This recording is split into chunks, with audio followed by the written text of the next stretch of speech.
মাত্র 14 বছর বয়সে পরিচারিকার সঙ্গে শারীরিক মিলন, ইতি দুষ্কার। ওম পুরী বলিউডের অন্যতম দাপুটে অভিনেতা। যদিও তার ক্যারিয়ারের একাধিক বিতর্কের খবর শিরোনামে জায়গা করে নিয়েছে, তবে ওম পুরী এই বিষয়ে কখনোই খুব একটা বিচলিত হননি। উল্টে নিজের অবস্থান তিনি খুব সহজেই স্পষ্ট করে দিয়েছেন এই সকল ক্ষেত্রে। তবে সবথেকে বেশি শোরগোল পড়ে গিয়েছিল যখন প্রকাশ্যে আসে তার বায়োপিক, যা লিখেছিলেন তার স্ত্রী নন্দিতা পুরী।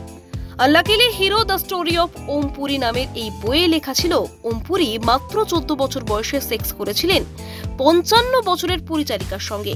এখানেই শেষ নয়, এই বইয়ে লেখা রয়েছে তার সঙ্গে আরও এক পরিচারিকার দীর্ঘদিন শারীরিক সম্পর্ক বজায় ছিল, তার নাম লক্ষ্মী। তবে এর থেকে বেশি দৃষ্টি কাড়ে এই প্রসঙ্গে যে উত্তর দিয়েছিলেন অভিনেতা ওম পুরী। খোদ নায়ক প্রশ্ন তোলেন, ইতি দোষকার 14 বছরের ছেলেটির না 55 বছরের মহিলার? ওম পুরীর এই উত্তর শুনে অনেকেই বেজায় অবাক হয়েছিলেন।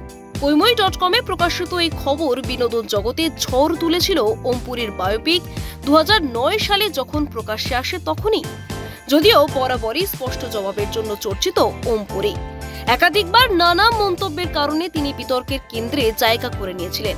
এক্ষেত্রেও বিষয়টা তেমনই তিনি এড়িয়ে যেতে পারতেন, কিন্তু তেমনটা না করে তিনি উল্টে এই বিষয় নিয়ে পাল্টা প্রশ্ন তুলেছিলেন। যদিও বিতর্ক সেক্ষেত্রেও তার পিছু ছাড়েননি। আপনি দেখছিলেন কলকাতা দর্পণ। ভিডিওটি লাইক করুন, আপনাদের মতামত জানান কমেন্টে। নিয়মিত আপডেট পেতে সাবস্ক্রাইব করতে ভুলবেন না। নমস্কার।